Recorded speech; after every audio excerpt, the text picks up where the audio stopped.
Good morning, Chairperson, judges, ladies and gentlemen, and fellow cadets.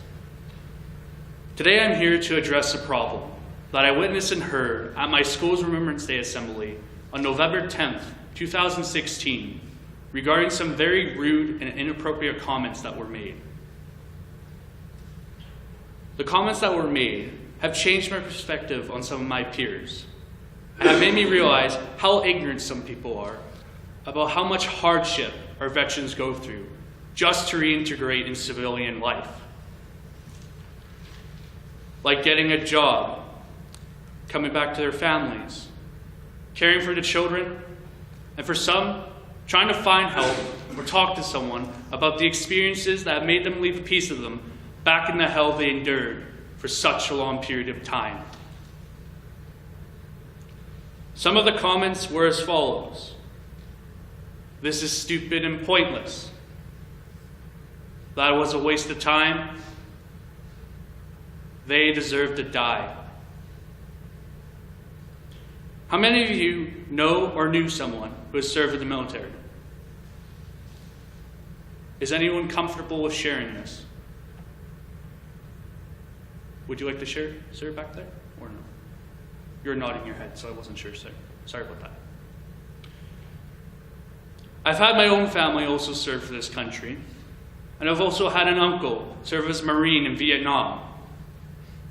Some of my family members made it back home to their families, but sadly, some didn't make it back because they were killed in combat, and others made it back but took their own lives.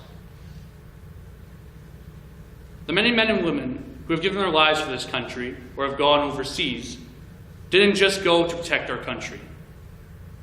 They also left the comfort of their homes behind for their families, to protect them from harm's way. For some, the loss of their loved ones are still fresh, and for others, they are old wounds. And someone has the audacity to say, they deserve to die. For these families, that is like adding salt to a wound. If these families had heard these comments, they would be in shock and in disbelief that some of the youth of Canada said these terrible things. The people who said these comments don't understand the sacrifices these soldiers made, and that their loved ones had to experience the effects of their sacrifices.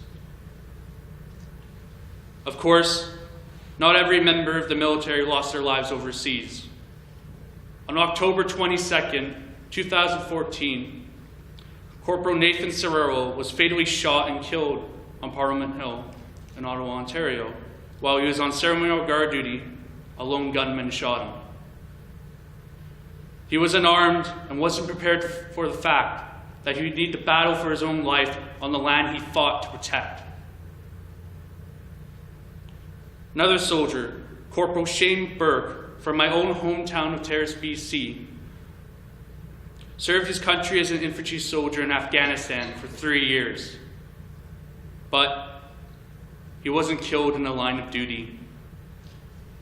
He took his own life because he was struggling with post-traumatic stress disorder, or known as PTSD.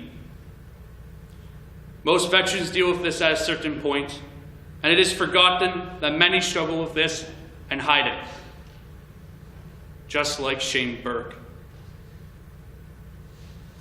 We have to remember those who were killed in their hometown for serving our country, and those who have taken their lives for what they've seen or done. They deserve to be respected, remembered, and not forgotten.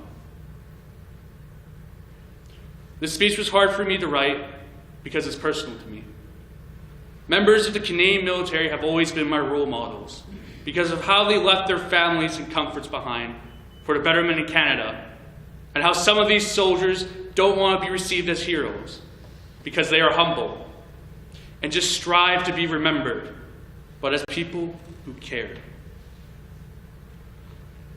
The point of the speech is that Remembrance Day is not only about remembering them, but respecting them for the choices they have made. They are the reasons that not everyone in this room has to go overseas and fight. And we don't have to leave our families behind. This country was built on young men and women who chose to leave their country and fight for freedom and to protect future generations of Canadians from future wars that would affect them. They have protected our country from experiencing the cruelty of war and continue to do so. Thank you.